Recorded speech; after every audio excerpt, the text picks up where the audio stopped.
Most of you know that my friend Chris Krug has a jet-powered minivan. His friend Rob has a Caravan that he was able to travel from Augusta, Georgia to Atlanta, Georgia in less than an hour without getting a speeding ticket. And Carol, welcome to the C&C Auto Show. And what is the answer? I think you would be flying.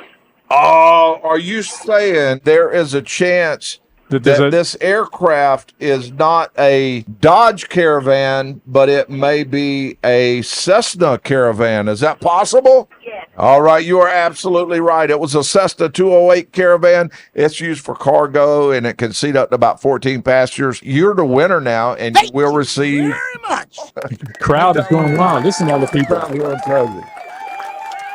It's a big moment for you. Oh, listen to them. The crowd's going wild. Congratulations. So, yeah.